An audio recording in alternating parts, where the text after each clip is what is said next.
হরে Krishna. বাবানের exam শুরু হয়েছে আজ থেকে। আর এই ভিডিওটা গতকালের ভিডিও। তো ওর যে পরীক্ষার বোর্ডটা, তো সেটাই মলাট করতে বসবো। তো দেখি মলাটেই এইসব হাবিজাবি জিনিস, তো আমি যদি এগুলোই যদি প্রথম পাতায় রাখি তো লোকে অন্য কিছু ভাববে, তাই এগুলো বাদ দিচ্ছি। এই বাইকটা দেখলে তো আমার ছেলে এটার দিকেই তাকিয়ে থাকবে। আরও কিছু বাদ দিয়েছি। তো এই কোনটায় দেখো, এখানেও এক কেলেঙ্কারি, এই জন্য এটাকেও কেটে বাদ দিলাম। শুধুমাত্র মা দুর্গার যে ছবিটা সেটাই আমি দিয়ে রেখেছি। আর যাতে একেবারেই ও তুলে না ফেলে সেই জন্য উপর নিচ করে একটু টেপ দিয়ে নিয়েছি। পিছন দিকটাকেও ঠিক ওইভাবেই মুড়ে দিয়েছি। তো আর তারপরে একটু ওর যেই কোয়েশ্চেনগুলো সেগুলো আমি রাত্রিবেলায় লিখে রাখি, বিশেষ করে পরীক্ষার সময়টাতে একটু একটু খাটতে হয় আর কি।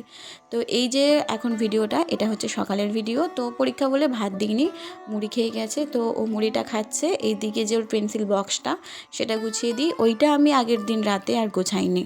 তো একটা সরা পেন ছিল সেটাই দিয়েছি, আর দুটো পেন ওটা নতুনই দিতে হচ্ছে। তো সরা পেন ওকে দিয়েছিলাম আগে সরার জন্য, তো সেগুলো তাড়াতাড়ি লিখে কালি নষ্ট করে ফেলেছে।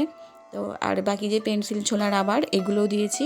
তো স্কুল থেকে এসে ভাত খেয়েছে, করলা আলু ভাজা, ডাঁটা আলু পোস্ত আর অল্প একটু ঘি দিয়েছি, ও খুব পছন্দ করে। ভালো থেকো।